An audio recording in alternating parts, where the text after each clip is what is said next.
Hidayah FM, saluran tilawah Al-Quran, kajian ilmiah, dan sejarah Islam yang mengagumkan. Kami persembahkan untuk Anda, sahabat setia Hidayah. Bismillahirrahmanirrahim. Assalamualaikum warahmatullahi wabarakatuh. Kaifahalukum pemirsa dan pendengar dimanapun Anda berada. Alhamdulillah alladzi bi ni'matihi tatimmus shalihat. Hamdan katsiran thayyiban mubarakan fih kama yuhibbu rabbuna wa yarda. Asyhadu an la ilaha illallah wahdahu la syarikalah wa asyhadu anna Muhammadan abduhu wa rasuluh sallallahu alaihi wasallam la nabiyya ba'da wa ala alihi wa ashabihi radhiyallahu anhum wa man tabi'ahum bi ihsan ila qiyamis saah.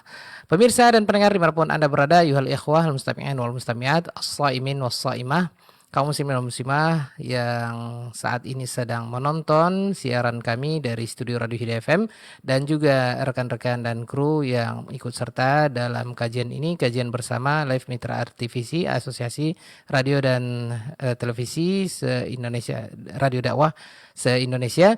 Dan kami sapa juga untuk admin dan krunya di Jakarta. Baik kaum muslimin dan muslimah rahimanillah wa yakum jami'an, tidak lupa juga kita sapa untuk Surau TV di Padang, Asil TV di Pekanbaru, dan RJTV juga di Pekanbaru, dan juga Radio Al-Hikmah FM Banyuwangi, Jawa Timur, dan televisi dan radio dakwah lainnya yang ikut serta dalam kajian rutin bersama guru kita Al-Ustaz Dr. Asbir Rahman Az-ZMA hafizahullah taala. Di kesempatan kali ini alhamdulillah beliau akan melanjutkan pembacaan kitab karya atau untayan nasihat yang terkumpul dalam kitab Bathulun Nushi wa Tazkiri li Baqaya al-Mafthunina bitakfiri wa tafjiri li Syekh Abdul Muhsin bin Hamad Al-Abbad Al-Badr hafizahullah taala. Untayan nasihat beliau Syekh Abdul Muhsin hafizahullah bagi saudara-saudara kita yang masih terjerumus dalam pemikiran takfiri dan masih terjerat dalam pemahaman-pemahaman terorisme dan kaum muslimin dan muslimah, naudzubillah min dzalik, semoga Allah Subhanahu wa taala melindungi kita, anak cucu kita, keluarga kita dari hal-hal yang demikian. Di kesempatan kali ini beliau akan melanjutkan pembacaan kitab ini, dan kaum muslimin dan muslimah, sebelum kita buka dengan pembacaan kitab ini, kita buka dulu dengan sapaan hangat kepada guru kita, Abu Nuaim Al-Ustaz Dr. Asbri Rahmat Az-ZMA hafizahullah taala, yang sudah hadir di studio Radio Hidayah FM bersama Ana. Assalamualaikum ya Ustazana. Waalaikumsalam warahmatullah. Masyaallah. Kaifa haluka ya Ustazana? Bi khair alhamdulillah. Kaifa anta Aba Auni? Na'am wa nahnu bi khair aidan ya Ustazana. Hayyakallah wa barakallahu fik. Wa fika barakallah ya Ustazana, barakallahu fikum. Baik pemirsa dan pendengar dimanapun Anda berada, biasanya ada cangkir di depan Ustadz ya. Nah sekarang kita di bulan Ramadan ya.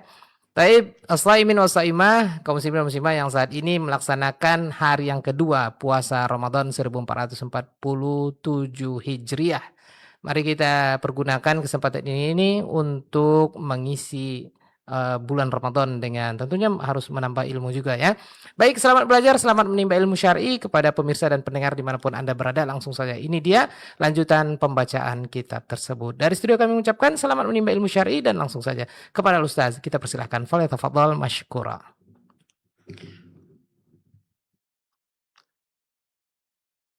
Bismillahirrahmanirrahim. Alhamdulillahi rabbil alamin. Wassalatu wassalamu ala ashrafil anbiya'i wa imamil mursalin nabiyyina wa rasulina Muhammadin wa ala alihi wa ashabihi wa man tabi'ahum bi ihsanin ila yaumiddin. Allahumma anfa'na bima 'allamtana wa 'allimna ma yanfa'una wa zidna 'ilma wa aslih lana sya'nana kullah wa la takilna ila anfusina tarfata 'ain. Amma ba'du, saudara-saudari kaum muslimin, kaum muslimat yang semoga senantiasa dirahmati dan dimuliakan Allah.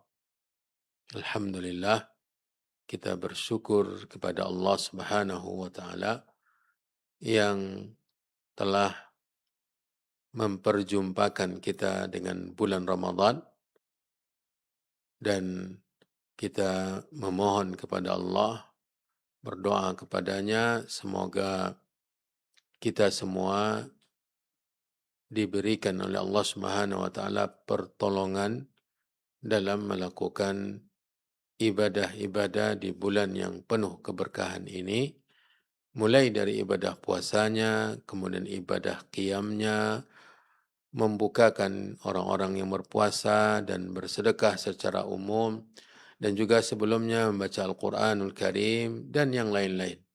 Semoga diterima oleh Allah Subhanahu wa taala dan dijadikan kita semua termasuk orang-orang yang mendapat pembebasan dari api neraka.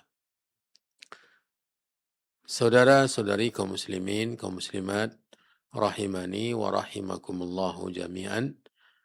Pembahasan terakhir dari kitab Badlun Nushi wa Tadhkir li Baqaya Al-Maftunina Bit-Takfiri wa Tafjir. Untayan nasihat dan peringatan kepada mereka-mereka yang masih terjerumus kepada pemikiran takfir dan juga tindakan-tindakan teror.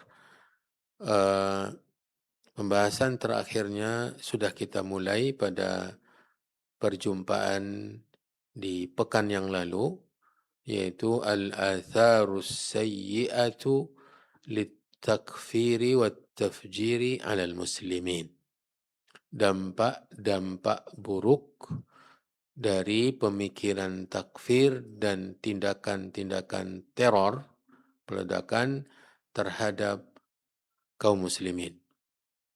Ada beberapa poin yang disampaikan oleh guru kita, Syekh Abdul Muhsin bin Hamad Al-Badr Hafizahullah Ta'ala wa matta'ahu bis-sihhati wal-afiyah wa baraka lahu fi ilmihi wa umrihi wa ahlihi wa malih.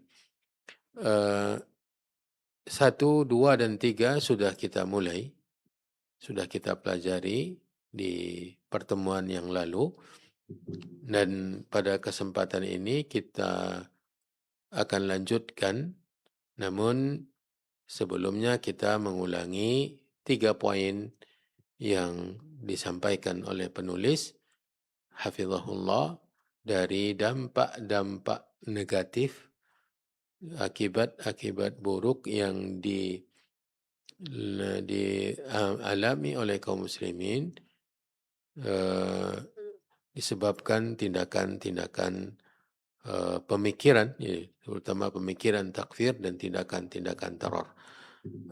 Yang pertama, yang berdampak besar terhadap kaum muslimin pasca peristiwa 11 September 2009, kalau saya tidak salah, di peledakan di 2 gedung besar tertinggi di tahun tersebut, kemudian berdampak kepada beberapa negara kaum muslimin pasca tuduhan terhadap Islam dan juga kaum muslimin, terutama di Afghanistan dan Irak, ya, sebagaimana dijelaskan oleh beliau, dan ini sudah kita baca pada pelajaran yang lalu. Kemudian yang kedua, dampak buruk dari pemikiran takfir dan tindakan teror terhadap kaum muslimin adalah rusaknya citra agama Islam di mata tentunya musuh-musuh Islam, ya, di mata orang-orang banyak, terutama menjadi bahan, menjadi senjata bagi musuh-musuh Islam, orang-orang yang membenci agama Islam, untuk mendiskreditkan atau mengeluarkan hujatan terhadap agama kaum muslimin atau agama Islam, sementara Islam benar-benar berlepas dari tindakan tersebut. Bersih agama Islam dari tuduhan mereka, sebagaimana bersihnya serigala dari darah Nabi Yusuf alaihissalam seperti yang dituduhkan oleh saudara-saudara Nabi Yusuf alaihim assalatu wassalam. Yang ketiga, dari dampak tindakan teror dan pemikiran takfir pasca peledakan di gedung WTC tersebut adalah secara keji dituduhkan kepada kurikulum pendidikan terutama di negeri penulis di Arab Saudi, di mana kurikulum pendidikan tersebutlah yang mencetak pemikiran takfir dan yang menyebabkan munculnya tindakan-tindakan terorisme yang menjalar atau memunculkan ide untuk dilakukannya perbaikan dan perubahan kurikulum. Lalu penulis di poin yang ketiga ini membantah dengan telak bahwa kurikulum pendidikan di Arab Saudi yang sudah disusun sebelum adanya Kementerian Pendidikan yang hanya dalam bentuk mudiriyatun ammah, yaitu manajemen umum, ya ketika itu di zaman Raja Faisal, ya di zaman Raja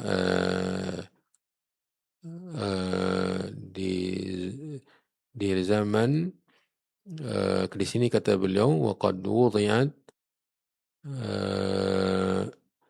kurikulum tersebut di bawah lembaga ya manajemen mudiriyah ammah yang pusatnya di kota Mekah dan manajernya atau mudirnya ketika itu adalah Syekh Muhammad bin Abdul Aziz Ibn Mani rahimahullah. Ia merupakan seorang ulama, orang yang memiliki banyak keutamaan.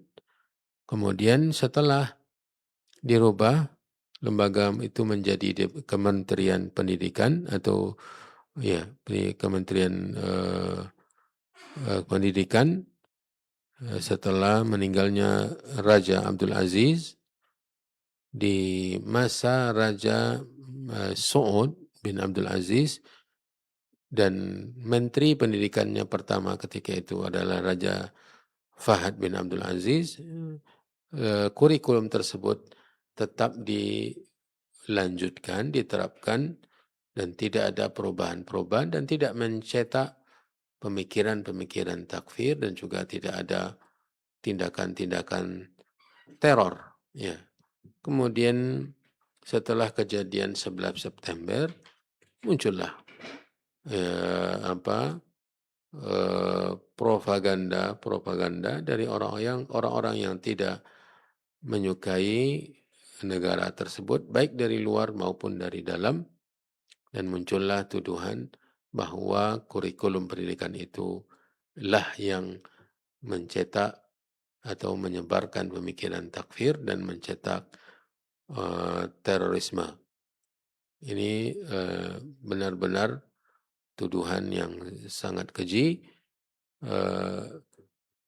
Kemudian kita lanjut dampak yang keempat dari pemikiran takfir dan peledakan-peledakan tersebut terhadap kaum muslimin, kata penulis, Ar-Rabi' at-taraju'u alladhi hasala limasirati ad-da'wati ila al-Islam wa nasri hidayatihi fil ardi. فبعد تلك الأحداث حصل تراجع وانحسار لتلك الدعوة التي فيها الخير للبشرية فتوقف كثير من الأنشطة الدعوية المباركة لما وجه إليها من تهمة دعمها للإرهاب. وفي الوقت الذي أخذت فيها الدعوة إلى الإسلام في الانحسار فإن دعوة النصارى إلى باطلهم آخذة في الانتشار. Kata beliau, adanya kemunduran dalam perjalanan dakwah kepada agama Islam dan penyebaran hidayah ke penjuru bumi. Setelah kejadian-kejadian tersebut, kata beliau, terjadilah kemunduran, berkurangnya kegiatan-kegiatan dakwah kepada agama Islam yang di dalamnya terkandung kebaikan terhadap manusia secara umum. Semua aktivitas dakwah yang berkah itu terhenti disebabkan oleh diarahkannya tuduhan-tuduhan terhadap lembaga-lembaga yang baik yang menyebarkan dakwah dan kebaikan tersebut, bahwa lembaga itu yang mendanai tindakan-tindakan terorisme.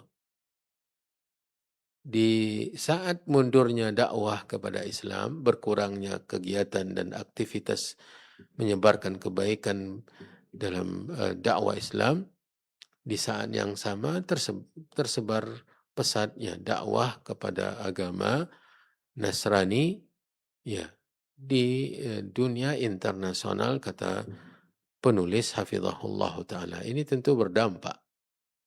Tindakan yang dilakukan oleh oknum-oknum dari kaum muslimin yang memiliki pemikiran takfir dan melakukan tindakan-tindakan teror, ternyata dampak tindakan mereka terhadap agama Islam, dakwah Islam sangat besar yang menghasilkan kemunduran yang luar biasa. Itu yang keempat. Kemudian yang kelima terakhir, kata beliau, muhawalatu ad-dhaghti ala ad-duwal al-arabiyyah wa bil akhassil المحافظ منها على الإسلام بما سمي إصلاحات نحو الأخذ بالديمقراطية المزعومة. ومن المعلوم أن الأنظمة الديمقراطية الجهة التشريعية فيها فئة معينة من البشر، وأما الإسلام فإن التشريع فيه من خالق البشر وليس ذلك لأحد من البشر. والدستور في المملكة العربية السعودية الكتاب والسنة بهما وعليهما قامت الدولة السعودية في عهودها الثلاثة، وقد مضى على ذلك أكثر من قرنين، فكيف يفكر في تصدير الديمقراطية للأخذ بها بدلا من شريعة خالق البشر، وما ذلك إلا من استبدال الذي هو أدنى بالذي هو خير. Kata penulis hafizahullah, poin yang kelima dari dampak tindakan pemikiran takfir dan tindakan teror terhadap kaum muslimin dan Islam adalah upaya-upaya penekanan terhadap negara-negara Arab, terutama negara yang menjaga norma Islam, menjaga syariat Islam. Itu luar biasa upaya-upaya melakukan intervensi dan penekanan-penekanan dengan menegak atau memunculkan modus perbaikan terhadap dinamakan islahat nahwal akhdhi bid-demokratiyah al-madhumah, untuk memegang demokrasi yang dicap oleh mereka sebagai solusi utama.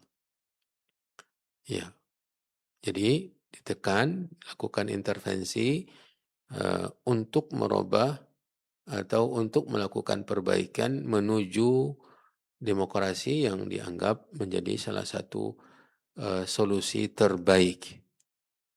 Kata penulis, sebagaimana dimaklumi bahwa undang-undang hasil demokrasi itu al-jihadut tashriyah yang mengkonsep atau menyusun undang-undangnya itu kan kumpulan dari manusia, pemikir-pemikir yang mungkin di antara mereka ada juga yang memiliki kebijaksanaan, tetapi tetap tidak keluar dari statusnya sebagai manusia. Ya, sebagai manusia, kata penulis. Hafizahullah ta'ala. Sementara syariat Islam, undang-undang, aturan yang ada di dalam agama Islam, itu penyusunan aturan dan undang-undangnya, sumbernya adalah pencipta manusia. Pencipta manusia. Tidak ada andil sedikit pun dari manusia. Tidak ada masukan, andil, intervensi dari manusia. Sampai Nabi SAW pun, ya, itu harus mengacu kepada aturan Allah Subhanahu wa taala. Bahkan ada ancaman-ancaman dari Allah untuk nabinya SAW. Andai dia berbuat, tetapi hasya wa kalla, hayhat, mustahil Rasulullah SAW mengeluarkan aturan di luar kehendak Allah Subhanahu wa taala. Karena yang ia lakukan dari pengaturan dan syariat itu berdasarkan juga wahyu dari Allah. Wa ma yantiqu 'anil hawa in huwa illa wahyun yuha. Tidaklah dia berbicara dengan berdasarkan hawa nafsu dan tidak lain kecuali wahyu yang diwahyukan kepadanya. Kata beliau, "Uktubu kulla syai'in kharaja min hadha." Katanya kepada Abdullah bin Amr bin As, tulislah semua yang keluar dari sini sembari menunjuk ke mulutnya. Fawalladhi nafsi biyadih فإنه لا يخرج منه إلا الحق. Maka demi zat yang jiwaku di tangannya, tidaklah yang keluar darinya kecuali kebenaran. Karena dia adalah utusan Allah Subhanahu wa taala. Maka syariat Islam itu konsep Rabbul Alamin. Konsep Allah pencipta manusia. Ya, Nabi SAW juga diarahkan, dibimbing, ditempah oleh Allah Subhanahu wa taala. Kata penulis, wad-dusturu fil mamlakatil arabiyyatus saudiyah al-kitab was sunnah. Undang-undang, dasar hukum yang ada di Arab Saudi itu adalah Al-Quran dan hadis atau sunnah Nabi Sallallahu Alaihi Wasallam. Dengan keduanya, yaitu Al-Quran dan sunnah, dan di atas keduanya, Al-Quran dan sunnah, tegaklah kerajaan Arab Saudi pada 3 periodenya. Ya, pada 3 periodenya. Dari mulai taksis ketika dibangun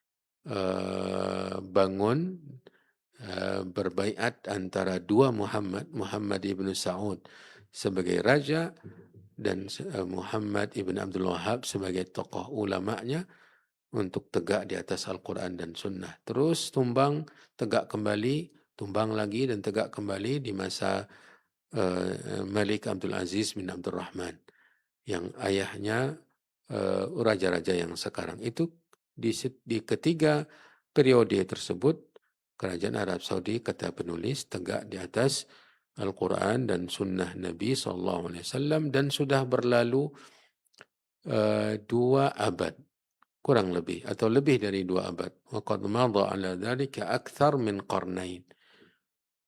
Bagaimana mungkin, kata beliau, setelah lebih dari 2 abad tegak dengan berasaskan Al-Quran dan Sunnah. Mana mungkin untuk munculnya pemikiran agar terjadinya perubahan-perubahan untuk memberi ganti atau mendatangkan pengganti yang merupakan produk manusia, sementara yang diganti adalah produk atau konsep Rabbul Alamin. Dan ini termasuk mengganti sesuatu yang lebih berharga dengan yang tidak lebih berharga. Luar biasa pemikiran yang beliau sampaikan ini, saudara-saudari yang dirahmati dan dimuliakan Allah Subhanahu wa taala terkait dengan kerajaan Arab Saudi. Kemudian kata beliau, wala syakka anna izzal muslimina wa falahahum wa salahahum la yakunu illa bil iltizami bi syar'illah wa nabdhi kulli ma yukhalifuhu. Kata penulis, tidak diragukan bahwa kejayaan kaum muslimin, kemenangan dan kemaslahatan mereka tidak akan berlaku kecuali dengan komitmen menjaga syariat Allah dan menyampingkan semua yang bertentangan dengan syariat Allah Subhanahu wa taala. Lalu beliau membawakan dalil-dalil dari Al-Quran yang kita imani sebagai kitab Allah, kitab suci kaum muslimin. Yang pertama di surat Muhammad ayat 7 dijadikan dalil bahwa kejayaan kaum muslimin, kemenangan dan kemaslahatan kaum muslimin tidak akan mungkin terjadi, tidak akan mungkin diraih dan digapai kecuali dengan syariat Allah dan mengenyampingkan apapun yang bertentangan dengan syariat Allah tersebut. Dalil yang pertama di surat Muhammad ayat 7 Allah berfirman, Ya ayyuhalladzina amanu in tansurullaha yansurkum wa yuthabbit aqdamakum. Wahai orang-orang yang beriman, orang-orang yang beriman dipanggil. InsyaAllah semua kita berupaya untuk menjadi orang-orang yang beriman. Yang memanggilnya Rabbul Alamin, pencipta alam semesta, pencipta manusia. Dipanggil mereka orang-orang yang beriman. Jika kalian menolong Allah, niscaya Allah menolong kalian dan akan menetapkan, meneguhkan langkah-langkah kalian atau kaki-kaki kalian. Ini janji Allah, Rabbul Alamin, yang maha perkasa, yang maha bijaksana, yang maha mengetahui, yang maha pemurah, yang maha mulia, subhanahu wa ta'ala. Yang semua kejadian di alam semesta ini itu adalah keputusan dan kehendaknya, takdirnya. Dia mengatakan jika kalian menolong Allah. Para ulama menafsirkan bahwa menolong Allah di sini adalah menegakkan syariat Allah, menegakkan tauhid, menegakkan akidah, agama Allah, apa yang diperintah oleh Allah dikerjakan, apa yang dilarang oleh Allah dijauhi. Menjalankan agama Allah ini dengan sebenar-benarnya. Kemudian dalil kedua. Tadi di surat Muhammad ayat 7, sekarang di surat Al-Hajj ayat 40 dan 41. Allah berfirman, وَلَا يَنْصُرَنَّ اللَّهُ مَنْ يَنْصُرُهُ إِنَّ اللَّهَ لَقَوِيٌّ عَزِيزٌ الَّذِينَ إِن مَّكَّنَّاهُمْ فِي الْأَرْضِ أَقَامُوا الصَّلَاةَ وَآتَوُا الزَّكَاةَ وَأَمَرُوا بِالْمَعْرُوفِ وَنَهَوْا عَنِ الْمُنكَرِ وَلِلَّهِ عَاقِبَةُ الْأُمُورِ. Surat Al-Hajj ayat 40-41. Kata Allah, artinya, dan niscaya Allah benar-benar akan menolong orang-orang yang menolongnya. Sama dengan menolong agama Allah juga. Penjabarannya tadi, sesungguhnya Allah benar-benar maha kuat dan maha perkasa. Bila Allah sudah menolong yang maha kuat dan maha perkasa, maka tidak akan ada yang mampu mengalahkan. Allahu Akbar. Siapa mereka yang menolong Allah tadi? Disebutkan oleh Allah kriterianya di ayat 41, yaitu orang-orang yang jika kami kokohkan dia di muka bumi, mereka di muka bumi, mereka akan tegakkan salat. Ini menunjukkan bahwa menolong agama Allah itu menegakkan syariat Allah, agama Allah. Di sini disebutkan mendirikan salat, ini termasuk wa atau zakat, memberi zakat, menunaikan zakat, dan menyuruh berbuat ma'ruf dan mencegah dari perbuatan mungkar. Ini iqamat syar'illah, menegakkan syariat Allah. Salat, zakat, amar ma'ruf, nahi mungkar. Walillahi aqibatul umur, dan milik Allah lah akhir dari segala urusan. Semua akhirnya adalah keputusan Allah. Allah yang menentukan akhir dari segala-galanya. Kemudian dinukilkan kembali oleh beliau. Jadi ungkapan beliau tadi di awal, itu bukan dari pemikiran beliau. Bukan dari perutnya sendiri, tapi berdasarkan memahami ayat-ayat Allah Subhanahu wa taala di dalam Al-Qur'an. Beliau membawakan dalil yang lain di surat An-Nur ayat 55. Surah An-Nur ayat 55. Ya. Allah berfirman, wa'adallahu alladhina amanu minkum wa 'amilus salihati la yastakhlifannahum fil ardi kama istakhlafa alladhina min qablihim wa la yumakkinanna lahum dinahum alladhi irtada lahum وَلَيُبَدِّلَنَّهُمْ مِنْ بَعْدِ خَوْفِهِمْ أَمْنًا يَعْبُدُونَنِي لَا يُشْرِكُونَ بِي شَيْئًا وَمَنْ كَفَرَ بَعْدَ ذَلِكَ فَأُولَئِكَ هُمُ الْفَاسِقُونَ.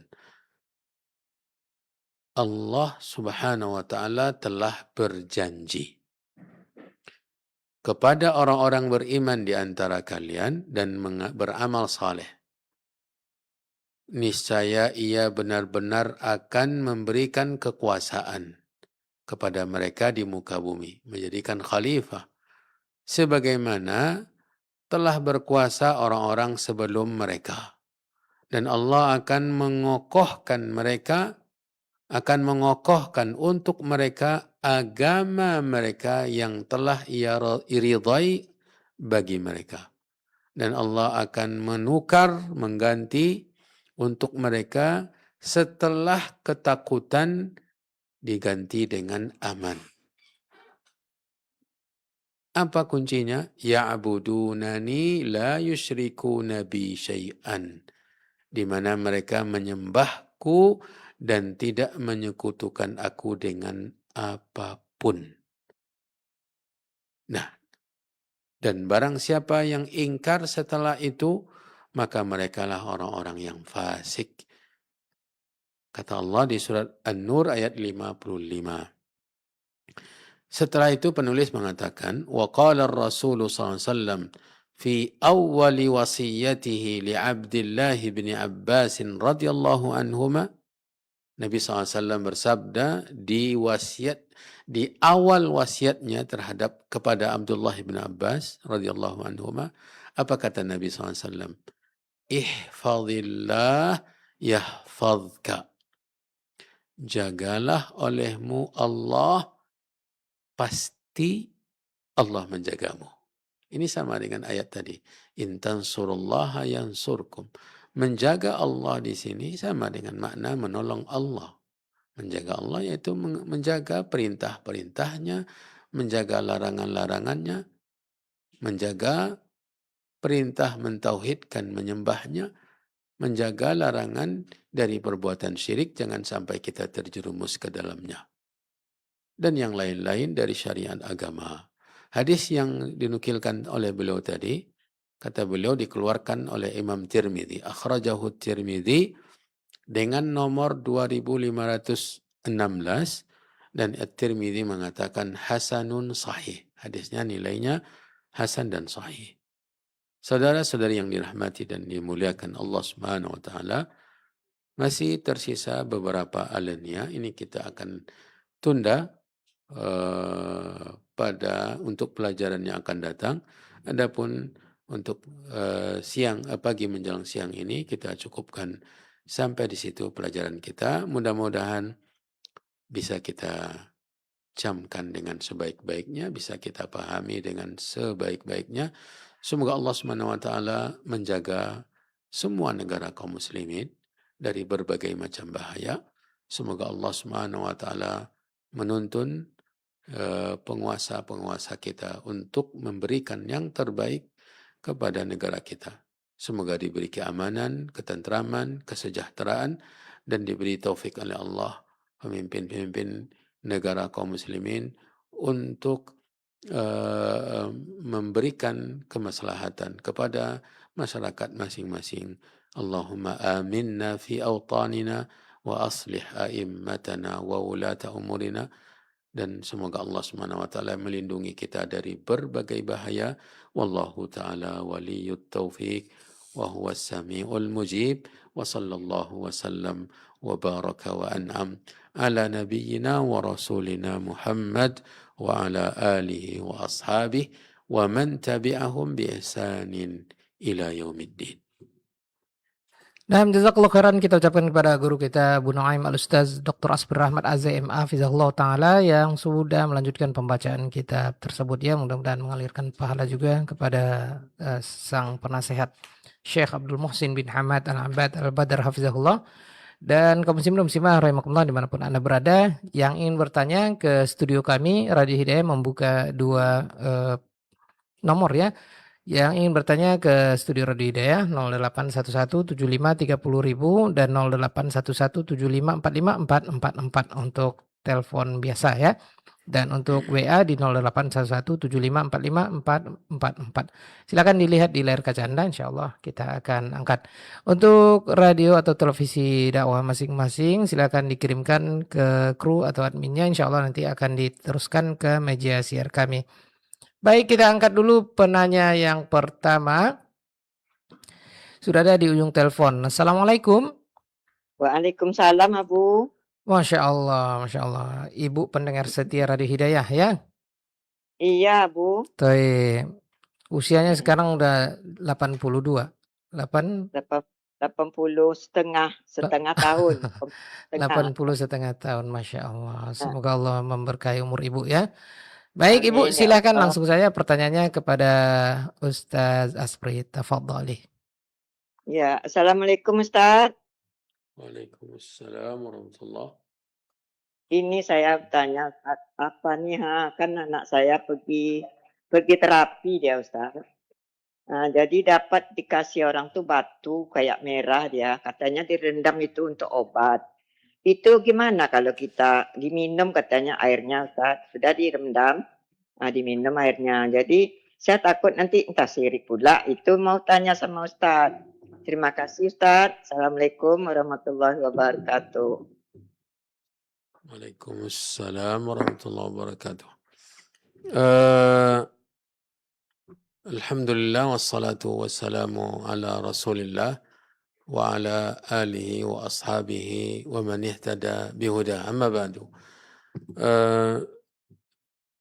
Pengobatan ilaj dalam syariat Islam sudah ada aturan-aturannya. Berobat termasuk apa yang dianjurkan oleh agama Islam. Disuruh kita berobat, berikhtiar untuk meraih kesembuhan yang diberikan oleh Allah Subhanahu wa taala. Namun agama kita membatasi bahwa berobat tidak dibenarkan menggunakan apa-apa yang diharamkan oleh Allah atau cara-cara yang diharamkan, cara-cara yang dilarang. Ya, jadi andai pun nanti sembuh, tapi kita berdosa dengan menggunakan apa yang diharamkan dan tata cara yang diharamkan. Karena bukan sekedar dapat kesembuhan saja. Ya, tetapi berobat itu ibadah. Kita melakukan ikhtiar untuk mendapatkan kesembuhan. Nabi SAW juga meruqyah, mengajarkan kita bacaan-bacaan ruqyah untuk pengobatan. Nabi mengajarkan Allahumma rabban nas adhibil ba's isfi anta syafi la shifaa illa shifauka shifaan la yughadiru saqama tadawaw wa la tatadawaw biharam. Silahkan kalian berobat, tapi jangan sampai berobat dengan yang haram. Bila terapi termasuk upaya ikhtiar, tetapi apa yang ditanyakan tadi tentang benda yang berbentuk batu, bila tidak ada faktor-faktor medisnya, unsur-unsur bahan-bahan obat-obatan yang di dalamnya seperti obat-obat yang baik kimia maupun obat-obat herbal, itu kan ada unsur bahan-bahan obatnya yang disusun, yang diracik, ya, yang diracik sehingga bisa menghasilkan setelah penelitian. Adapun benda yang sama sekali tidak ada hubungannya dengan pengobatan-pengobatan seperti tadi, maka mesti dijauhi. Ya, apalagi batu. Ya, wallahu a'lam. Ya, batu warna merah direndam, diminum airnya. Wallahu a'lam, ini kita khawatir mengarah kepada tindakan atau praktek pengobatan yang menyalahi aturan-aturan dalam agama. Ketika ada seseorang memakai semacam gelang yang dililitkan di pangkal lengannya atau di ujung lengannya, Nabi SAW bertanya, itu apa? Kata orang yang melakukannya, minal wahinah. Ini di antara istilah yang dipakai, yaitu sebab ya, untuk melemahkan kekuatan-kekuatan jahat yang menyerang. Yang menyerang ini termasuk termasuk azimah atau tamimah, ya, ajimat atau tamimah. Maka Nabi SAW mengatakan, inzi'ha, copot, lepaskan, fa innaha la taziduka illa wahna. Karena benda tersebut tidaklah menambahkan kepadamu kecuali selalu merasa lemah dan tergantung keinginan atau tergantung mengantungkan diri kepada benda tersebut. Jadi wallahu alam, yang saya lihat untuk dijauhi dan tidak melakukannya. Silakan penyakitnya diperiksa, apa diagnosa dokter, ya, apa penjenis penyakitnya, lalu nanti dicari apa obatnya yang tepat. Wallahu ta'ala alam.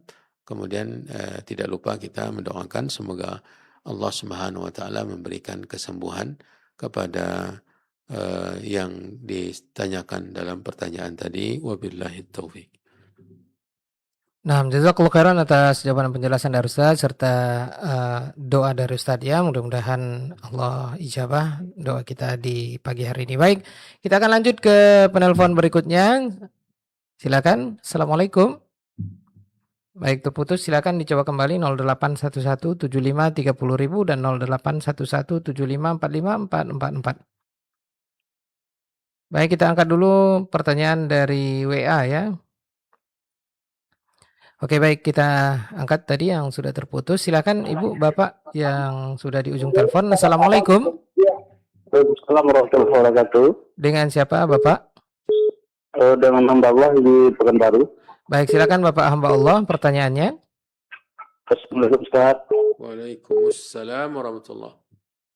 Awal saya mau nanya sedikit ini mengenai zakat mal, Ustaz. Jadi kalau kita berniat menyerahkan zakat mal, tapi nggak ke satu tempat gitu bagi-bagi gitu kan, misalnya ada keponakan, ada karyawan gitu kan. Jadi kita apakah harus mengakadkan ini zakat mal saya atau kita serahkan aja sebagai bentuk hadiah gitu aja Ustaz. Itu aja Ustaz. Syukur Ustaz. Assalamualaikum warahmatullahi wabarakatuh. Waalaikumsalam warahmatullahi wabarakatuh. Demikian pertanyaan dari Bapak hamba Allah di Pekanbaru terkait dengan zakat mal. Apakah bisa dibagi-bagi atau satu tempat? Dan apakah harus dilafazkan niat zakat malnya? Silakan Ustaz. Wallahu a'lam, yang saya pahami bahwa bagusnya, efektifnya atau efisiennya pembagian zakat mal ini kita serahkan kepada lembaga-lembaga yang mengurusi harta zakat ini, yang tentu sudah diamanahi oleh pemerintah kita. Ini yang lebih baik karena mereka mengkaji siapa yang paling berhak menerima. Adapun bila kita menyerahkan langsung setelah kita tahu seberapa zakat kita, itu juga harus tahu seberapa yang harus kita keluarkan dari zakat. Ya, kapan haulnya, ini memang harus dikaji secara menyeluruh, kapan kita keluarkan, tidak boleh tertunda, tidak boleh lebih baik di waktunya, dan sangat tidak baik untuk dimajukan. Walaupun sebagian para ulama membolehkan memajukan dari jadwal haulnya dengan ukuran yang sudah ditetapkan ya pada waktu haul tersebut. Jadi bila kita tetap ingin membagikan dengan catatan bahwa zakat kita itu benar-benar sesuai dengan aturan zakatnya, benar yang kita keluarkan ukurannya demikian, dan kita juga harus tahu orang-orang yang akan kita bagikan itu memang benar-benar mustahiqin untuk zakat, orang-orang yang berhak menerima. Dari 8 asnaf yang dijelaskan oleh Allah. Bukan karena faktor kekeluargaan atau karyawan, tetapi di situ yang diberikan kriterianya adalah fakir, miskin, kemudian yang bertugas mengurusi zakat, kemudian orang yang berhutang, dan seterusnya. Innamas sadaqatu lil fuqara'i wal masakini wal amilina 'alaiha wal mu'allafati qulubuhum wa fir riqabi wal gharimin wa fi sabilillahi wa ibnis sabil faridatan min Allah. Jadi ini kewajiban yang ditetapkan oleh Allah untuk mereka. Jadi kalau seandainya memang kita yakin orang-orang yang bersangkutan memang berhak, boleh kita bagikan. Memang Allah sudah membagi-bagikan yang 98 ada. Andai misalnya 8 asnaf tadi ada semuanya, maka sangat bagus untuk dibagikan kepada semuanya, semua kategori tadi. Tetapi bila sebagiannya saja yang ada, dan orang dari satu kategori itu lebih dari satu, bisa kita bagi-bagikan. Cuma catatan yang perlu diperhatikan tadi, apa benar mereka-mereka yang kita disebutkan tadi memang orang yang berhak menerima zakat, atau karena faktor karyawan atau faktor kekeluargaan saja. Ini yang perlu dicermati kembali. Dan seperti tadi saya sudah dahulukan bahwa memberikan atau mewakilkan kepada lembaga-lembaga amil zakat ini mungkin lebih membantu kita, lebih efisien, lebih cermat. Kalaupun kita ingin mengusulkan mereka-mereka tadi, tidak apa-apa bila memang mereka termasuk salah satu dari 8 bahagian tersebut. Wabillahi taufiq. Ya, nah, jazakallahu khairan atas jawaban penjelasan dari Ustaz. Mudah-mudahan bisa didengarkan dan difahami oleh Bapak hamba Allah di Pekanbaru. Adapun ketika menyerahkannya, Ya. apakah perlu disampaikan dalam bentuk ungkapannya, lafaz ini zakat mal saya? Wallahu alam, yang saya pahami ya, yang saya pahami karena memang mereka memang berhak menerima. Mereka orang-orang yang 8 tadi berhak menerima, dan kita melafazkan ini zakat saya. Sebagaimana petugas pemungut zakat juga datang dengan tugasnya memungut zakat. Kami pemungut zakat untuk menghitung zakat malmu. Sebagaimana petugas-petugas Nabi SAW. Maka ketika dibagikan, ya sampaikan bahwa ini harta zakat, ya saya serahkan kepadamu, ya disampaikan kepadanya agar dia tahu bahwa itu harta zakat dan harta hak dia, bukan harta kita tetapi hak dia sebenarnya. Wabillahi taufik. Ya, Alhamdulillah sudah ditambah oleh Ustadz. Pertanyaan yang kedua dari Bapak hamba Allah ya di Pekanbaru. Baik, kita akan lanjut ke pertanyaan berikutnya 08117530.000 dan 081175454444. Kita angkat dulu pertanyaan dari WA ya. Pertanyaan dari Bapak Rizky Effendi, pendengar setia Radio Hidayah di Pekanbaru. Bapak Rizky Effendi, pendengar setia Radio Hidayah di Pekanbaru bertanya, apakah bersalaman sama istri atau mencium kening istri dapat membatalkan wudhu atau puasa kita? Terima kasih atas jawabannya Ustaz. Assalamualaikum warahmatullahi wabarakatuh. Bersalaman dengan istri. Apakah bersalaman Mencium sama istri atau mencium kening istri dapat membatalkan wudhu atau puasa kita? Wudhu atau puasa. Iya Ustaz.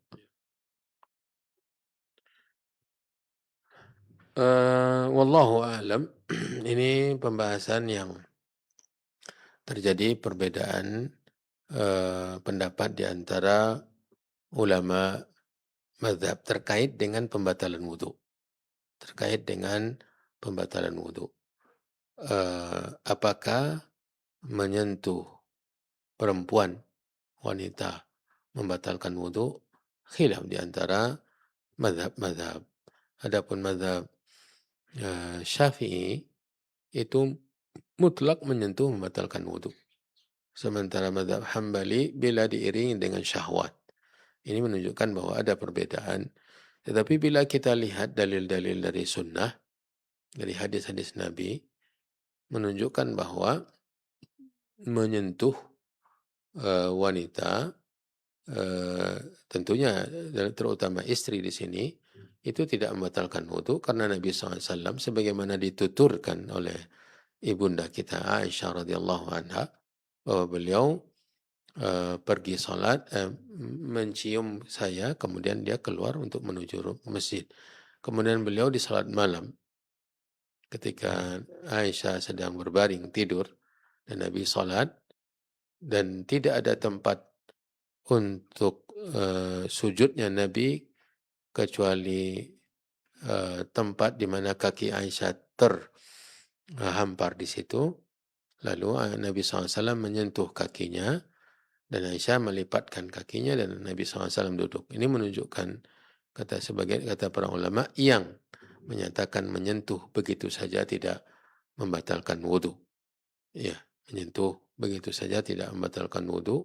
Dan saya pribadi menguatkan pendapat ini. Ya, bila tanpa ada syahwat maka tidak membatalkan wudhu berdasarkan hadis-hadis yang tadi yang sahih. Ya. Adapun puasa mendekati pembahasan wudhu ini. Mendekati. Nabi SAW didatangi oleh seorang bapak-bapak tua. Ya. Menanyakan kepada Nabi, bolehkah saya mencium istri saya? Nabi SAW mengatakan silahkan. Kemudian ketika datang seorang pemuda bertanya dengan pertanyaan yang sama, Nabi SAW mengatakan tidak dibenarkan. Dari sini ada faktor yang menentukan, yaitu syahwat tadi.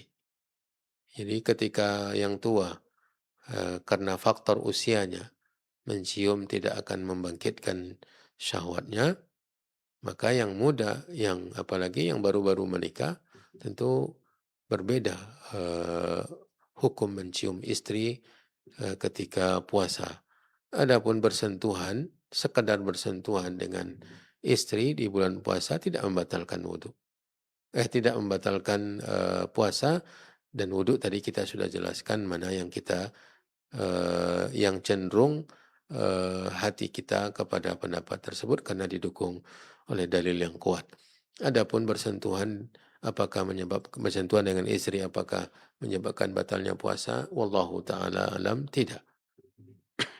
Tidak.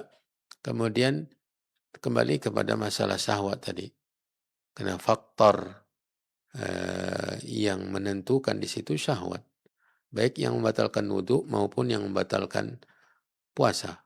Karena di antara yang mesti dijaga ketika puasa adalah syahwatnya. Makanya tidak boleh jima. Di antara pembatal puasa adalah jima. Jadi wallahu ta'ala alam. Untuk kedua kondisi tadi bagi seorang suami mencium istri atau bersentuhan dengan istri ketika dalam keadaan berwudu dan juga dalam keadaan puasa tidak membatalkan selama tidak ada unsur syahwatnya di situ. Wabillahi taufik.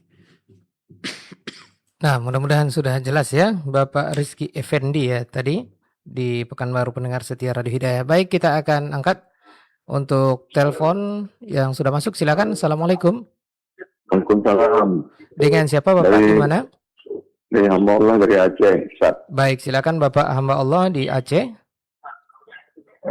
Pertama sekali saya mau tanyakan, setelah salat tarawih setelah Isya, apakah boleh kita salat tahajud di sepertiga malam? Itu yang pertama. Yang kedua, kami tanyakan bagaimana cara mandi besar, mandi junub, apakah boleh dengan air sabun dan atau sampo?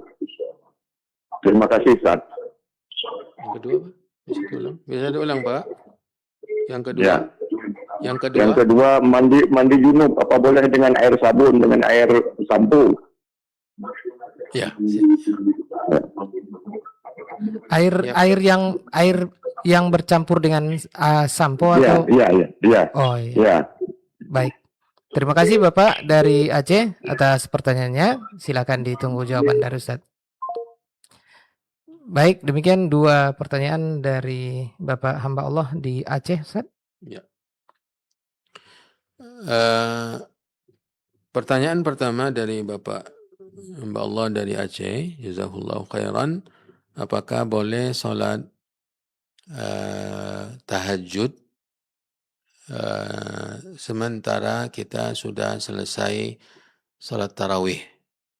Ya, sudah selesai sholat tarawih. Wallahu a'lam, sholat di malam-malam Ramadan sangat dianjurkan untuk memperbanyak bila memang kita selesai tarawih dan bahkan sudah ditutup dengan witirnya, kemudian di sepertiga terakhir malam kita terbangun dan ingin melakukan sholat, tidak ada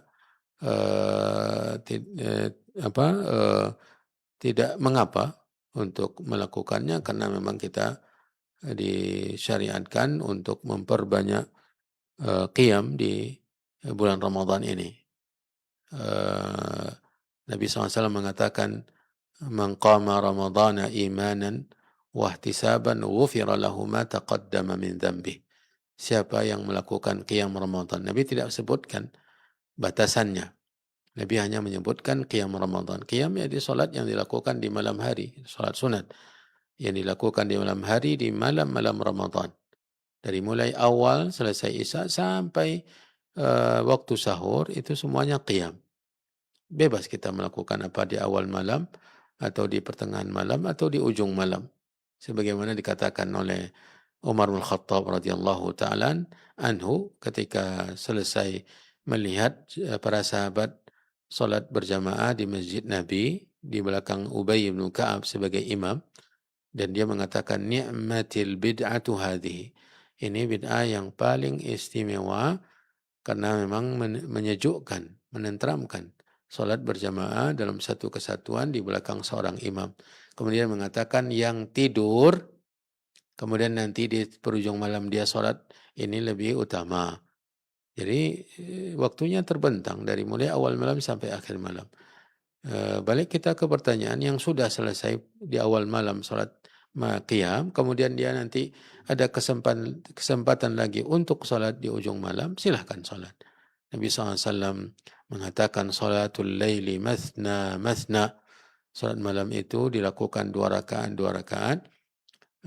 Wa idza khasyiya ahadukumus subha falyutir bi rak'ah falyarka' rak'atan tutiru lahu ma qad shalla atau kama qala sallallahu alaihi wasallam. Salat malam itu dilakukan dua rakaat. Bila salah seorang kamu khawatir masuk waktu subuh, maka lakukan salat 1 rakaat sebagai penutup. Itu kalau belum dilakukan salat witir sebelumnya. Jadi ditutup dengan 1 rakaat sebagai witir. Ini menunjukkan bahwa ruang untuk salat malam itu panjang. Dan kita juga dianjurkan untuk melakukan qiyam dengan iman dan mengharapkan balasan pahala. Adapun perbedaan pendapat para ulama tentang jumlah rakaat, mesti 11 rakaat dan tidak boleh lebih, ini juga harus diberikan garis bawahi bahwa ucapan Aisyah radhiyallahu taala anha, ibunda kita, Nabi SAW tidak menambah di bulan Ramadan atau di luar Ramadan dari 11 rakaat. Dia salat 4 rakaat, kemudian 4 rakaat lagi, dan jangan ditanya tentang betapa indahnya dan panjangnya bacaan Nabi. Jadi ada paketnya, jumlah, kemudian indah dan panjang.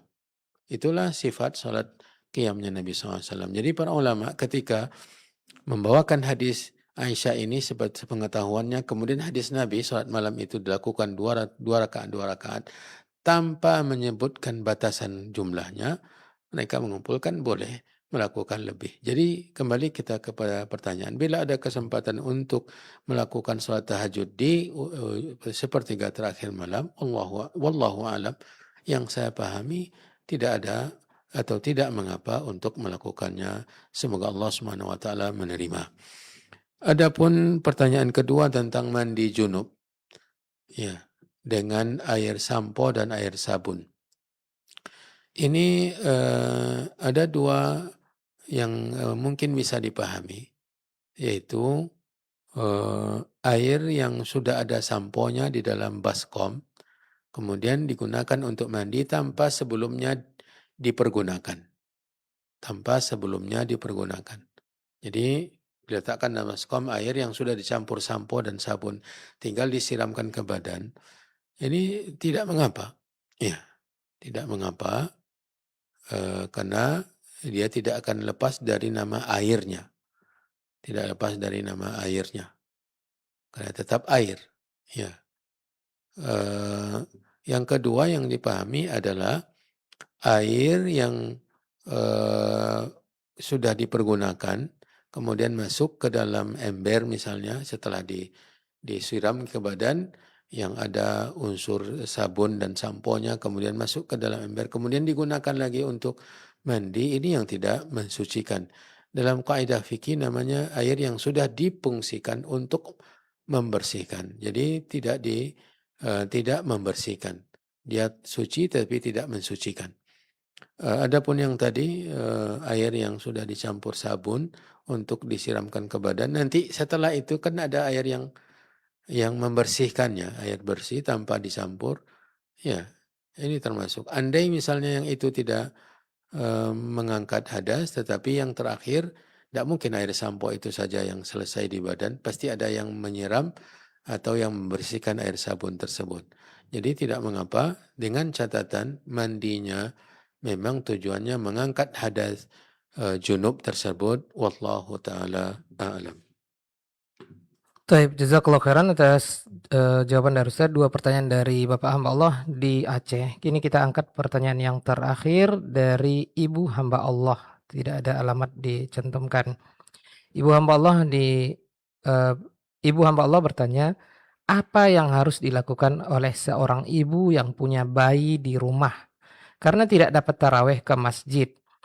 Dan katanya kalau enggak berjamaah bikin taraweh, namanya apa nih? Namanya kalau dilaksanakan di rumah sendiri. Oh, namanya bukan taraweh kalau dilaksanakan di rumah sendiri. Mungkin ibu nggak bisa ke masjid ya maksudnya ya, karena punya bayi di rumah. Mudah-mudahan itu yang ibu maksud ya. Baik, ini pertanyaan yang terakhir dari WA Ustadz. Mungkin ini jawaban dari pertanyaan dari mungkin banyak kaum muslimah ya. ibu-ibu yang mungkin punya bayi atau urusan yang lain sehingga tidak bisa keluar rumah untuk tarawih berjamaah di masjid. Tafadhol masykur ya Ustazana. Ya. Eh, wanita-wanita muslimah dan juga laki-laki muslim eh, sebaiknya mengetahui bahwa hukum qiyam Ramadan ini sunnah. Kata Nabi SAW, faradallahu alaikum siyamahu wa sanantu lakum qiyamahu. Atau kama qala SAW, Allah telah memfardukan puasa dan saya sunnahkan qiyamnya. Saya sunnahkan qiyamnya. Melakukan sholat tarawih itu sunnah. Melakukannya berjamaah juga sunnah. Melakukan juga sunnah. Maka kepada wanita-wanita muslimah bila ada uzur-uzur, penghalang-penghalang, keadaan-keadaan yang tidak memungkinkan dia berangkat ke masjid untuk salat berjamaah bersama kaum muslimin, maka dia punya kesempatan untuk melakukannya sendiri karena melakukan berjamaah sunnah. Dan asalnya tarawih ini sendiri-sendiri.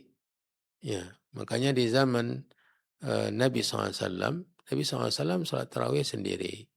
Para sahabat ada yang sendiri, ada yang berjamaah. Di zaman Umar juga demikian. Di masjid Nabi itu ada yang sendiri-sendiri, ada yang berjamaah dengan 2 orang, ada berjamaah dengan 3 orang.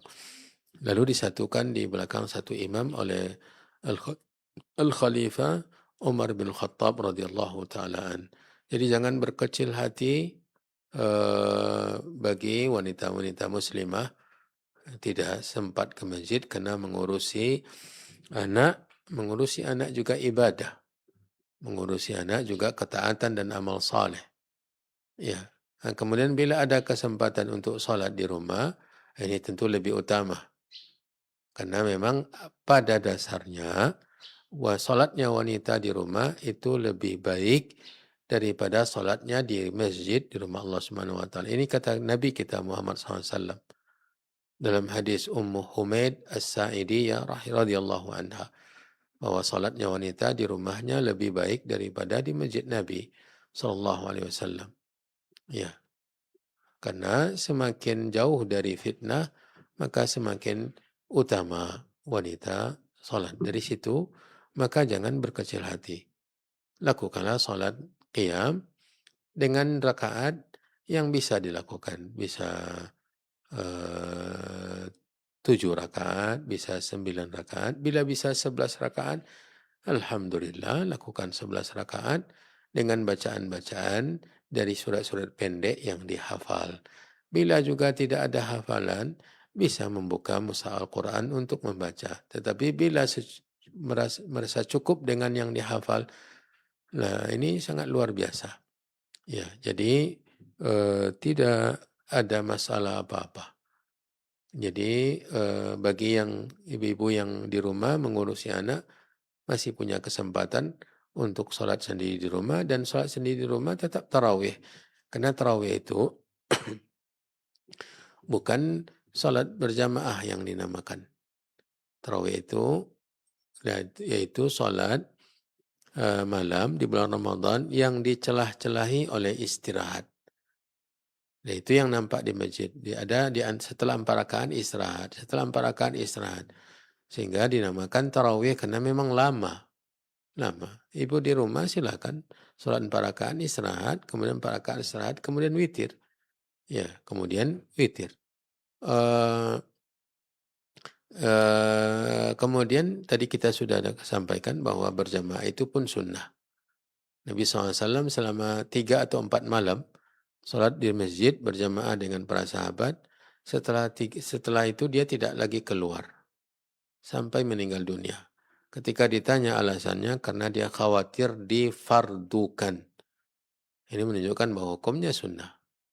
Jadi sekali lagi, ibu jangan berkecil hati. Silakan urus anak-anak di rumah, urus rumah suami, dan upayakan untuk menyempatkan diri melakukan sholat tarawih sendiri di rumah, dan itu tetap juga tarawih. Tetap juga qiyam. Karena Nabi mengatakan, man qama Ramadan, siapa yang melakukan qiyam Ramadan. Nabi tidak mengatakan di masjid. Nabi mengatakan siapa yang melakukan qiyam Ramadan dengan penuh iman dan mengharapkan balasan pahala akan diampuni dosa-dosanya yang telah berlalu. Nabi tidak mengatakan yang salat tarawih di masjid, tidak melakukan qiyam. Semoga Allah Subhanahu wa taala memberikan kita kekuatan, kemudahan untuk melakukan qiyam Ramadan sebagaimana kita berdoa semoga Allah memberikan pertolongan untuk kita dalam melakukan siam Ramadan dan juga ibadah-ibadah yang lainnya. Wallahu a'lam. Amin ya rabbal alamin. Taib, jazakillah khair ya untuk ibu hamba Allah yang bertanya. Mudah-mudahan jawaban dari Ustadz bermanfaat buat anti dan juga kaum muslimah lainnya ya. Baik, jangan berkecil hati seperti yang disampaikan oleh Ustadz ya. Mudah-mudahan bisa difahami antuna semuanya kaum muslimah yang menonton siaran ini. Baik, kita akan dengarkan tambahan nasihat dari Ustadz atau mungkin ada yang perlu digarisbawahi dari materi yang disampaikan oleh Ustadz di awal tadi. Dan kaum muslimah ini dia penutup atau ikhtitam. Tafadhal masykurah ya Ustazana. Baik, saudara-saudari kaum muslimin, kaum muslimat, rahimani wa rahimakumullahu jami'an. Mari kita di hari-hari Ramadan ini menjaga puasa kita. Karena ini adalah ibadah inti di bulan Ramadan. Jaga puasa dari perusak-perusaknya. Puasakan mata kita, telinga kita, lidah kita, kalbu kita, tangan kita, kaki kita dari dosa. Karena inilah yang menyebabkan nilai puasa kita ini luar biasa. Bila kita sudah mampu menjaga puasa kita, maka yakinlah bahwa Allah Subhanahu wa taala akan menepati janjinya bahwa puasa kita itu milik Dia dan Dia memberikan balasan semaunya dan puasa kita akan mendekatkan kita perharinya ke menjauhkan kita di neraka perharinya 70 tahun perjalanan dan menjadi pelindung kita dari api neraka dan menjadikan kita mendapatkan kesempatan ampunan dosa dan lipat ganda pahala yang luar biasa. Dan mari kita semangat untuk melakukan qiyam salat tarawih di malam-malam Ramadan, kemudian juga melakukan membaca Al-Quran dan juga menginfakkan harta kita di bulan yang penuh keberkahan ini. Kata Abdullah bin Abbas radhiyallahu anhuma, kana Rasulullah sallallahu alaihi wasallam ajwadan nas wa kana ajwada ma yakun fi Ramadan. Nabi SAW manusia yang paling dermawan dan di bulan Ramadan kedermawanan Nabi semakin indah, semakin tinggi sallallahu alaihi wasallam. Maka mari kita jadikan Rasulullah SAW sebagai suri tauladan, contoh dan panutan. Wallahu ta'ala waliyut taufiq. Masya Allah, jazakallah khairan Ustazana Abu Nuaim Al-Ustaz Dr. Asbir Rahmat AZM Hafizahullah Ta'ala yang sudah menambahkan nasihat dari beliau kepada kita semuanya. Maka dari itu kami juga mengajak kita semuanya lebih semangat lagi ya. Lebih semangat lagi, jangan kebanyakan tidur ya di bulan Ramadan ini. Kaum muslimah rahimanillah wa yakum jami'an dimanapun Anda berada. Demikian untuk kajian kita, pembahasan kitab Bazlun Nushi at-Tazkiri li baqaya al-maftunina bitakfiri wa tafjiri. Nasihat dari Syekh Abdul Muhsin bin Hamad Al-Abad Al-Badar Hafizahullah Ta'ala bagi mereka saudara-saudara kita yang masih terfitnah atau terjerumus dengan pemikiran takfir ya. Jazakumullah khair untuk Anda semuanya, baik rekan-rekan media kami, kru dan admin televisi dakwah dan radio dakwah. Jazakumullah khair semuanya untuk pemirsa televisi dan pendengar radio. Ana Abu Auni dan kameramen Angga Buisan pamit dan kita akan lanjutkan ke studio radio atau televisi masing-masing. Jazakumullah khair. Kita tutup dengan doa kafaratul majelis. Subhanakallahumma bihamdik asyhadu an la ilaha illa anta astaghfiruka wa atubu ilaik. Wassalamualaikum warahmatullahi wabarakatuh. Hidayah FM.